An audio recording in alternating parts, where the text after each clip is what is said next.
이번에 미국 보스턴의 자산운용사 피델리티 측에서 미국 SEC, 그러니까 미국 증권거래위원회에 신고서를 하나 냈습니다.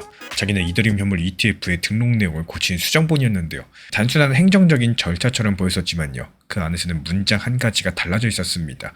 펀드의 목표를 적은 문장입니다. 지금까지 이더리움 가격 지수를 따라간다는 게 목표였었는데, 이번 수정본에서는 그 지수에 스테이킹 보상을 더한 값이 목표가 됐습니다. 가격만 따라가던 상품이 돈을 벌어서 나눠주는 상품으로 성격을 바꾸겠다는 이야기겠죠.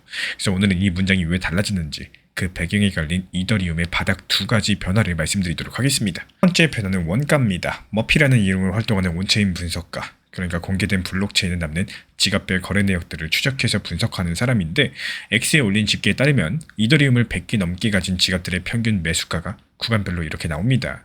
100개에서 1000개를 가진 지갑은 평균 270만원, 1000개에서 1만 개는 284만원, 1만 개에서 10만 개는 298만원, 그리고 10만 개 이상을 가진 초대형 지갑은 340만원입니다. 참고로 이 표의 맨 아랫줄인 100개짜리 지갑도 지금 시세로 2억 7천만원어치니까 전부 큰손 이야기고, 맨 윗줄은 산가격 기준으로만 한 지갑에 3,400억이 넘는 물량입니다. 그리고 여기서 머피는 이 표에서 전략가치도 하나 꺼냈는데요. 270만원 아래로 내려올 때 사고, 270만에서 340만 사이나 그 위에서는 매수를 멈추는 게 위험관리 차원에서 괜찮은 방법이라는 겁니다. 이 조건도 하나 붙었는데, 오래 보유해온 사람들 전체의 평가손익이 마이너스로 내려간, 이 시장이 극단적인 공포에 빠졌다고 볼 수 있는 구간에서 이 방법을 함께 쓰면은 과거 기록상 승률이 매우 높았다라는 거죠. 요즘에 이더리움이 383만원 선을 다시 회복하기 어렵다, 이런 의견까지도 나오고 있는데요. 이 지나친 비관은 경계된다라고 덧붙였고, 실제로 크립토컨트 계열 집계에서도 1만 개 이상 지갑의 보유량이 최고치를 새로 쓰면서 작은 지갑들이 내놓는 물량들을 큰 지갑이 받아가고 있다는 분석이 나왔고요. 그리고 원고로서는 지금 이 시세는 바로 이 표의 맨 아래값인 270만원 부근에 와 있습니다. 근데 원가 구간이 의미를 가지려면 조건이 한 가지 더 필요하죠. 아래에서 사겠다는 계산만 있는 게 아니라 위에서 나올 물량이 줄고 있어야 됩니다. 그게 두 번째 변화, 스테이킹인데, 이 스테이킹 리워즈 집계로 스테이킹된 이더리움이 4,189만 개, 전체 공급량의 34.7%로서 사상 최고 기록을 다시 갈아치웠습니다. 원화로 따져보면 111조 원이 넘는 물량이 시장 밖에 나가 있는 셈이고요. 검증에 참여하는 밸리데이터는 약 78만 9천에 이릅니다. 이 스테이킹을 한 줄로만 설명을 드리자면은, 가지고 있는 이더리움을 전산망의 거래 검증 작업에 맡겨두고 그 대가로 보상을 받는 제도입니다. 이 흐름이 상당히 재밌는데요. 올해 1월달 이 비율이 30% 부근이었고, 그때 이더리움은 480만원대였어요. 지금은 값이 44% 가까이 내려왔는데 잠긴 물량은 오히려 570만 개가 늘어났습니다. 게다가 맡기는 사람이 늘수록 보상은 더 잘게 나뉘기 때문에 이 보상률은 연 2.6% 수준까지 내려와 있고요. 역대 가장 낮은 보상을 주는데 역대 가장 많은 물량이 맡겨져 있는 겁니다. 피델리티의 FETH는요, 진짜 이더리움을 대신 사서 금고에 보관을 하고 투자자는 그 몫을 주식시장에서 사고 팔 수 있게 만든 상품입니다. 순자산 약 1조 3천억 원으로서 미국 이더리움 현물 ETF 가운데 네 번째 규모고요. 출시 이후에 3조 원이 넘는 돈이 순유입됐습니다. 코인데스크가 전한 신고서 내용을 보시면은, 이 정상적인 시장 상황에서는 보유한 이더리움의 최대 100%까지 스테이킹할 수 있게 해놨어요. 최소 비율은 아예 정하지 않았고요. 환매, 그러니까 투자자가 돈을 돌려달라고 할 때랑 운영비에 대비해서 일부만 남겨둔다는 정도입니다. 이 보상 배분은 85대 15, 85%는 펀드, 즉 투자자 몫으로 들어가고요. 나머지 15%를 운용사랑 수탁기관, 그리고 검증을 대신 맡는 노드 운영사가 나누게 됩니다.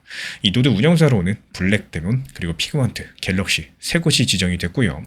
지급 방식이 핵심인데, 보상으로 받은 이더리움을 쌓아뒀다가 팔아서 분기마다 1년에 4번 정도 투자자에게 현금으로 나눠준다는 겁니다.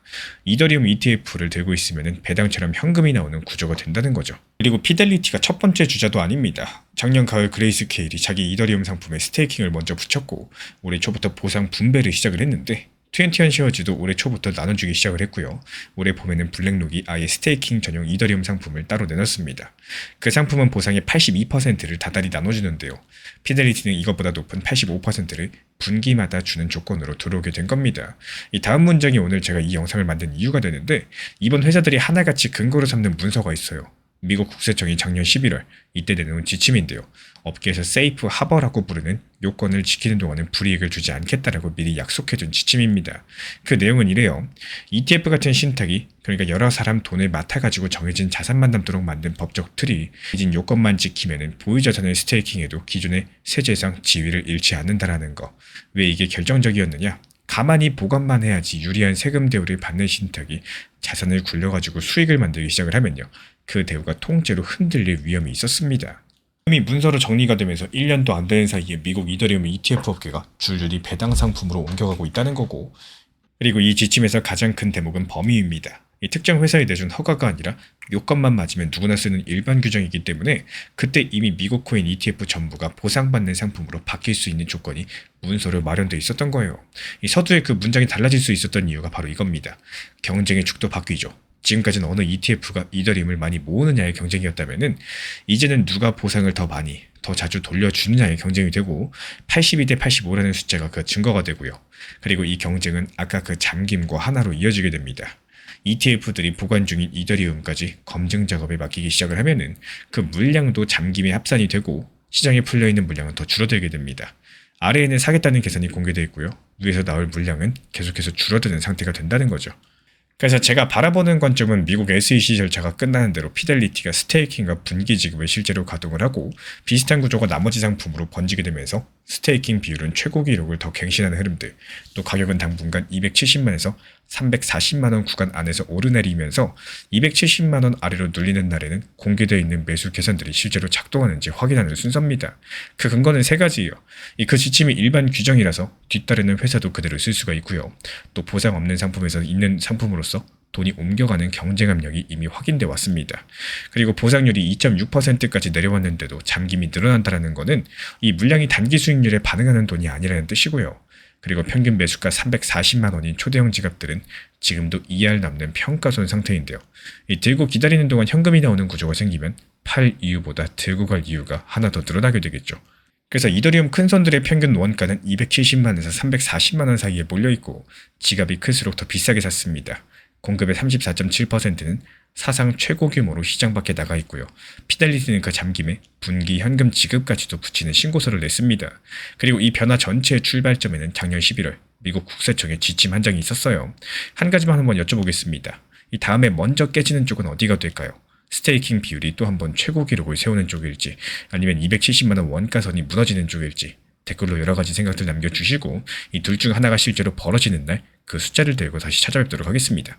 요즘 들어가지고 많은 분들께서 너무 시장이 답답하고 대체 이더리움은 언제 상승할지, 다시 2025년도처럼 이더리움이 600만원까지 상승이 나올 수 있을지, 여기에 대해서 답답함을 느끼시는 분들이 많이 계신 것 같습니다.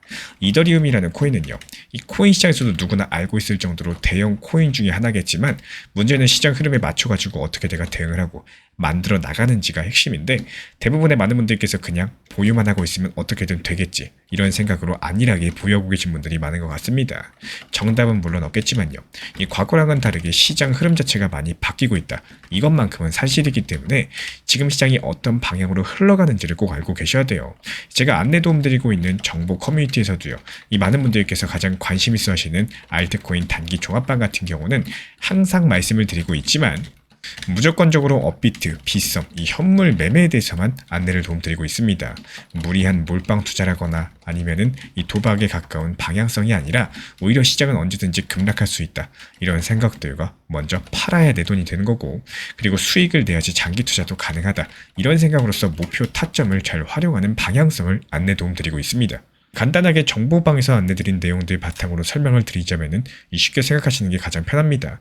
예를 들어가지고 내가 비중을 조절을 하고 그리고 매수와 동시에 목표가를 걸어놓으면서 자주 쳐다보고 들여다보고 스스로 나를 조여오는 매매는 안 하시는 게 좋습니다.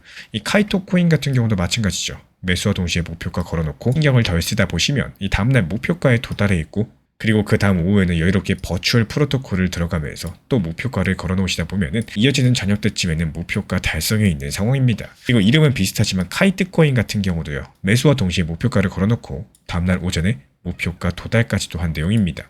이렇게 익절하고 나온 다음에 무리하게 고점 추격 매수하거나 또 더 상승할까봐 못 파는 게 아니라 항상 욕심의 수익 실현을 놓치시는 것보다는 차라리 팔고 나서 그 다음 타점을 잡더라도 마침표를 찍는 이런 매매들에 대해서 습관화하셔라, 이렇게 말씀을 드리고 싶어요. 그렇게 카이트 익절하고 나서 아르키움, 시커를 들어간다라고 할지라도 또 충분히 여유롭고 목표가 설정을 통해서 신경을 덜 쓰는 대응이 가능하게 되기 때문입니다. 그렇게 기다리다 보면은 또 카이트 코인의 재진입 타점이 찾아오고, 기다렸다가 다시 진입하고 익절하고 다시 진입해도 충분히 여유가 가능하기 때문이에요. 이런 매매들에 있어가지고 가장 중요한 점은요, 내 스스로가 쫓기고 팔고 나서 더 상승할까봐 뭘 사야 될지 말아야 될지 팔아야 될지 말지 이렇게 고민하는 게 아니라 내 기준과 내 원칙을 살리는 습관들이 가장 중요하고, 특히나 요즘 시장 같은 경우는 이 테마 그리고 섹터에 대해서 잘 알고 계셔야 됩니다. 카이토, 카이트 뭐 이런 코인들 이름은 비슷하겠지만 흐름 자체가 다르기 때문에 얼마나 내가 잘 공략하느냐가 핵심이겠고, 가장 많은 분들께서 궁금하시는 단기 종합방에 대한 설명이었습니다. 그리고 두 번째로 종합 브리핑방 같은 경우는 이 시장의 전체적인 흐름들 그리고 지금 시장의 핵심 내용에 대해서 압축시켜가지고 안내 도움 드리고 있는 내용들을 전달 도움 드리고 있는데요. 예를 들어서 누구나 관심 있어 하시는 클래리티 법안, 미국 이란 전쟁, 코인 과세까지 여러 가지 핵심 내용들을 압축시켜서 속보로서 전달드리면서 핵심 내용, 중요 내용들 머리에 넣는 게 중요하기 때문에 내가 보고 싶은 면만 찾아보는 게 중요하지 않습니다. 보셔야 될 것들 위주로 말씀드린다, 이렇게 보시면 되겠고, 그리고 여기에 맞춰가지고 코인 시장의 주 핵심이라고 할 수 있는 비트코인에 대해서도 이 상황에 맞는 단기 저점의 분할 매수에 대한 안내를 드리면서 이렇게 모아 나가시는 방향성에 대해서 안내 도움 드리고 있는 이유도요. 미국의 알트코인 단기 타점들 활용해서 쌓아나가는 수익들을 비트코인, 이더리움 이런 중장기적인 관점에서 모아나가는 방향으로 전략을 세울 수가 있기 때문입니다. 이 시장 자체가 어렵다 하면은 물론 어려운 시장이에요. 하지만 이 바라보는 관점들에 대해서 나는 장기 투자야, 그리고 얼마까지 기다릴 거야, 이렇게 보시면 당연히 시장이 재미없다 이런 생각만 들게 됩니다. 하지만 지금 시장 오히려 알트 시장으로서 단기 저점들 활용하기 너무나도 좋은, 이 수익 내기 좋은 시장이라고 생각이 됩니다. 이런 시장에서 업비트, 빗썸, 이 현물 매매로만 안내 도움 드리고 있기 때문에 필요한 분들께서 문의 주시면은 안내 도움 드리도록 하겠습니다. 영상 하단, 댓글창 하단 링크 통해서 신청 주셔도 되고, 아니면 현재 보이는 번호로서 문자 신청 남겨주시면은 입장 안내 도움 드리도록 하겠습니다. 제가 안내해드리고 있는 코인 신사 채널 멤버십 전용방에 대해서 짧게 설명드려 보도록 하겠습니다. 리플, 암호화폐 시장에 대한 중요한 이슈, 그리고 브리핑이나 시장의 흐름에 대한 전문적인 분석 내용 설명과 함께 차트상의 기술적 분석, 온체인 지표와 투자 심리에 대한 내용들을 같이 안내 도움 드리고 있고, 가장 중요한 투자 심리를 컨트롤하기 위해서 포트폴리오의 구성에 대한 노하우, 투자 심리 컨트롤에 대한 내용도 같이 안내 드리고 있습니다. 코인 신사 스터디 멤버십 가입하신 분들께서는 아래 번호 혹은 신청 링크 통해서 남겨주시면 제가 연락드리고 있고, 안내 설명과 함께 신사 채널 리플 전용 멤버십 방에도 입장 안내 설명드리고 있습니다.